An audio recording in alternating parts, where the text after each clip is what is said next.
வணக்கம். இன்னைக்கு கீதா சமையலறையில் நம்ம பார்க்க போகிறது நல்ல மொறுமொறுப்பான தட்டை எப்படி பண்ணலாம் அப்படின்னு தான். ஸோ அதுக்கு முதல்ல ஒரு கடாய் எடுத்து ஹீட் பண்ணிக்கோங்க. நல்லா ஹீட் ஆனதுக்கப்புறமா 2 டேபிள் ஸ்பூன் உளுந்து சேர்த்துக்கோங்க. உளுந்தை நல்லா பொன்னிறமாக வறுக்கணும். ஸோ கருகாமல் பார்த்துக்கோங்க. இப்போ பார்த்தீங்கன்னா நல்ல கலர் சேஞ்ச் ஆயிடுச்சு. இப்போ ஸ்டவ்வை ஆஃப் பண்ணிடுங்க. ஸ்டவ்வை ஆஃப் பண்ணதுக்கப்புறமா 1 டேபிள் ஸ்பூன் பொரிகடலை சேர்த்துக்கோங்க. இதோட இந்த ஹீட்லேயே இதை ஃப்ரை பண்ணால் போதும். ஸோ ரெண்டும் நல்லா ஆறுனதுக்கு அப்புறமா ஒரு மிக்சி ஜாரில் போட்டு நல்லா பவுடர் பண்ணி எடுத்து வச்சுக்கோங்க. அடுத்து அதே கடாயில் 1 கப் பச்சரிசி மாவு சளிச்சு எடுத்திருக்கேன் நான். அதையும் சேர்த்து நல்லா ஃப்ரை பண்ணிடுங்க. லைட்டாக கலர் சேஞ்ச் ஆகணும். ஸோ கை விடாமல் நல்லா கிளறிட்டே இருங்க. ஸோ இப்போ ஓரளவு நல்லா ஃப்ரை ஆயிடுச்சு. இதையுமே தனியாக எடுத்து ஆற வச்சுருங்க. இப்போது பச்சரிசி மாவு நல்லா ஆறிடுச்சு. ஸோ அதோட நம்ம உளுந்து பொரிகடலை வறுத்து அரைச்சிருக்கோம் பார்த்தீங்களா, அந்த பவுடரை இதோட சேர்த்துக்கோங்க. அடுத்து தேவையான அளவு உப்பு சேர்த்துக்கோங்க. கொஞ்சம் பெருங்காயத்தூள், கொஞ்சம் எள்ளு,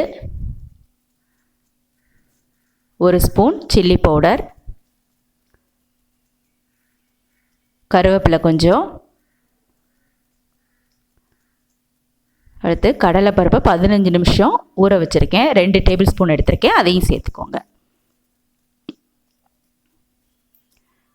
கடைசியாக நல்லெண்ணெய் கொஞ்சம் சேர்த்துக்கோங்க. ஸோ நல்லெண்ணெய் ஊற்றுனதுக்கப்புறமா லைட்டாக கிளறி விட்டுக்கோங்க. உப்பும் எல்லா இடத்துலையுமே படணும். ஸோ நல்லா கிளறினதுக்கப்புறமா தண்ணி ஊற்றி பிசையலாம். ஸோ இப்போ நல்லா மிக்ஸ் பண்ணியாச்சு. அடுத்து கொஞ்சம் கொஞ்சமாக தண்ணி ஊற்றி சப்பாத்தி மாவு பதத்துக்கு பிசைஞ்சிக்கோங்க. ஸோ இப்போ நான் 1 ஸ்பூன் சில்லி பவுடர் போட்டிருக்கேன். உங்களுக்கு காரம் கொஞ்சம் ஜாஸ்தியாக வேணும்னா இன்னும் கொஞ்சம் ஆட் பண்ணிக்கோங்க. நான் கொஞ்சம் கம்மியான காரம் தான் போட்டிருக்கேன். ஸோ இப்போ சப்பாத்தி மாவு பதத்துக்கு பிசைஞ்சாச்சு. அடுத்து ஒரு சின்ன உருண்டை எடுத்துக்கோங்க. ஸோ கொஞ்சம் எடுத்தால் போதும். ஸோ நல்லா உருட்டிட்டு